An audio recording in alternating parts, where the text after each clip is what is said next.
let's move on to Abcellera. I think that's kind of important to talk about. So, For sure. okay, so for those that know or may not know, one of the companies that I think is going to do exceptionally well long term, and I mean very, very long term. It's it's a speculative bet, but if everything turns out right, it could end up being a 20, Kris. 30, 40, even maybe 100x, return company. Oh, are you sharing your screen? Okay, Oh, that's you fine. can share yours if you have something specific that you want Yeah, to. yeah, no, I have it already pulled up, so I figured, this way I Okay. could kind of go through it. So, you know, one of the things is we have to understand where Abcellera is actually can you share my screen so I can Sure. control it? There you go. There you go. It's the same thing, except I can Yes, actually control. Daddy. No, I'm just Yeah. kidding. So one of the things about Abcellera is that they are, even if they're not willing to admit it, they are something called a CRO. Okay, they're a contracted research organization. Basically, they are a bunch of scientists that get together. They have technology and techniques in order to research different antibodies to develop medicines and drugs that can be eventually tested and then released into the public sphere, in which case then they can make money off of it. Now the way that they work is that they don't necessarily do their own clinical trials and all that stuff. What they do is they do the initial research portion. They partner with companies like right here, like Eli Lilly, with Denali, with Teva, Novarock, Inventex. And there's plenty of counterparties that they have. Like literally, if you see there, it's like the who's who of pharmaceutical companies, both small and large. They work with Abcellera to basically discover different drugs, and then after that, they actually put those into the clinic and actually have them tested and make sure that they're safe for humans. And then eventually they get FDA approval. Now, what's good about it, Abcellera, is that number one, let's just look at it from a financial standpoint, because I think the finances are important. Currently, the market cap of this company is around $1 billion. And if you look at how much cash that they have on their balance sheet right now, this is how much cash they have: almost $813 million in cash. So in terms of just book value, you're getting a pretty good value. You're not overpaying for this business, right? So a lot of pharmaceutical companies and everything else, they trade for premium sometimes. And so this right here, you can see that they're burning cash, but they're not burning a lot of cash at the same time. So if you see right here in December of 2022, they had about 915 million in cash. This time around, they only have 813, which gives them approximately 10-year runway. Now, runway is very important because runway lets you know, like, okay, how long can this business survive without any sort of income coming in? Now, they do get income. And it's published. And they really didn't do a good job of like putting that data out here in this It's right there. in this in this presentation.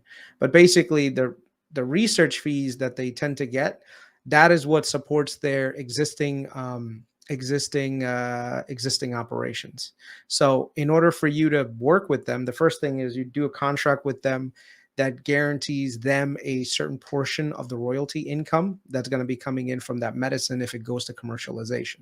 So as an example, let's say you have a business that you have an agreement that 10% of all net sales end up going to Abcellera. So if you have $1 billion in net sales, that means that 100 million would go to Abcellera as a pretty much as a fee. So that's pretty substantial once all that revenue actually starts coming in. Right now, they don't really have any medications that are currently in the wild.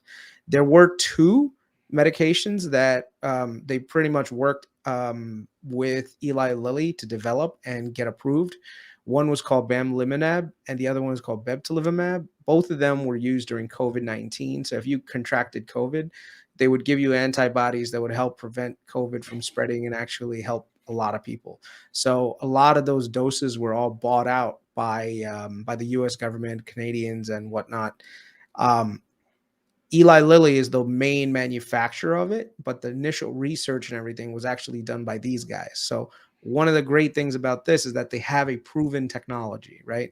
They were actually able to discover antibodies that would work against COVID and develop them into actual useful medications that were then actually used on humans. So it's not like this company is just saying, "Oh yeah, we have this technology and it works," But there's no guarantee that it's actually going to be able to be commercialized.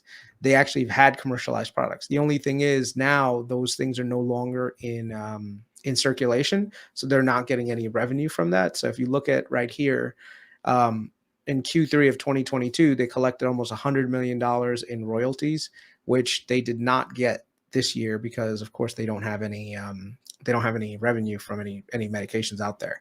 What they did get though was research fees. So when they do research for these companies, they do get certain portion of their expenses paid, and so that goes into their research fees division. So that's right here. But once again, they are spending money on R&D. So they actually upped their R&D budget last year from about 26 million to 36 million, probably because they've actually gained a lot of partnerships. So if you look at right here, these are how many programs they've actually partnered with. So that right now they have almost 182 programs under contract with 42 different discovery partners. So this right here is actually very important to see molecules in the clinic, because that means that this was already research that was already completed and done and then put into testing. So right now, like these medications, they're not exactly going to tell you exactly what they are, but they're currently in phase 1 trials with these pharmaceutical companies. I'm going to stop here for 2 seconds and just say one thing really quickly. This is a very, very, very long-term play. All right. This is not something that you're going to put money into today and make a crap ton of money in like a year or two. And it's very, very important that people understand that this is a call option on the future prospect of this company going exceptionally vertical, So the way that I'm playing this is by just constantly DCAing very small amounts of money over a long period of time. Think of not drinking that extra cup of coffee and instead saying, "Oh, let me buy a few shares of Abcellera." Keep buying shares of Abcellera over a long period of time, because the total potential for this company, in my opinion, can be 20, 30, 40x, but it's literally 10 years from now. There's no risk of bankruptcy. They have excellent partners. Pretty much the who's who of partners are with them. So eventually one drug is going to hit, 2 drugs are going to hit, 3 are going to hit, and then you're just going to see that stream of royalty for the next 10, 15, 20, 30 years. Yeah. So not like a quick spurt like you saw with CV19, right? I mean, because that was like a quick hit and then you're one and done almost. Yeah, exactly. One more thing just to mention, do not touch SAVA. Cassava Pharmaceuticals, it's complete horseshit what they have. So I do have a quick question for you. Everything in that presentation, I looked at it very briefly. I can understand why it's down a little bit. What is it, like 7% after hours? Let me double check. It went from, it was up 8% today, and then after hours it's down 12. So basically down net 4%. So I get it, right? I mean, you don't have that $100 million in revenue from the royalties coming in. The operating expenditures, obviously don't get made up for by the $6 million in research revenue. The thing that I didn't get from the presentation is if you go back to the cash on hand, it was like 915 to then 800 something. There was like $100 million moved off from like marketable securities. And I wasn't sure if that was just like a piece of their credit facilities going offline or what. And that's where I was kind of confused. Say that again. Let me pull it up. It's like just one part of the slide. So it's like, it made sense for the operating expenditures and everything of the like. Where is this slide? Pack, ABCL, there it is. So all of this made sense. This made sense. This made sense. The operating expenditures, the net earnings, so the loss associated with obviously not having a lot of licensing revenue come in. The thing that I didn't understand, this operating negative 24 million makes sense, right? Mhm. This part of minus 200 million didn't make sense to me. This minus 95 million here, this minus 102 million here. Acquisition. So the marketable securities is they just rolled over marketable securities. That's why you're seeing that. So they rolled over shorter term treasuries into longer term treasuries. That's all. So Okay. there's not much for that. And the 95, I think it was an acquisition actually that Okay. they made. Yeah. And is that just like other research facilities that they're incorporating, buying out other? Double check. It might be with like a facility because they just finished. I think either they're almost done with it or they're still building out their one of their like a office building specifically made for research labs. Okay. Yeah. Operating expenditures, cash flows. Okay. Yeah, I'll just have to double look at it because that was the only thing that I was like, I didn't really see in there verbatim what exactly I was looking for. And so I was just like, I need to ask Hot Chris the Daisy God because I I just I'll didn't say I'll understand. say one thing real quick because someone on our chat keeps talking about cassava. Alzheimer's drugs are notorious for being frauds. Okay. Alzheimer's is really hard to cure. And Yeah, cassava, it's fucked up disease, dude. yeah, and cassava sciences, in my opinion, I've done the research. I don't think they have a valid product. So just that's just my opinion. If you feel like there is, then there is. But Alzheimer's is just not an area that I would like to invest in, Mm. just from a pharmaceutical standpoint. I do have a question for you. So you know, I know you have a decent, I don't want to say decent chunk in this, but you have some sizable money in this. To a lot of people, it'd be sizable. To you, it's probably small. And to me, it's probably smaller as well. But my question would be, I don't have a position in this. My thought is I have a bunch of stuff that, let's just say I'll throw $50 at Bitcoin every month, or every time I get paid, I'll throw $150 at fundrise. If somebody, let's just say, wanted to start a position instead of that cup of coffee, like you said, and they were to put money into it, what do you think? $50 every time you get paid? Like where would somebody start with a company like this that would actually, you know, make an opportunity like this worthwhile? Because if you just buy a couple shares, right, it's not going to really move the dial. But if, let's just say, you end up accumulating a couple $1,000s worth and it goes to 50 billion, I mean, that's going to be something that's going to potentially move. Yeah, I would say you just have to be the way that I would structure it is that I would have a fixed dollar amount on a monthly basis that you just commit to buying it. Think of it as like a subscription, Hmm. right?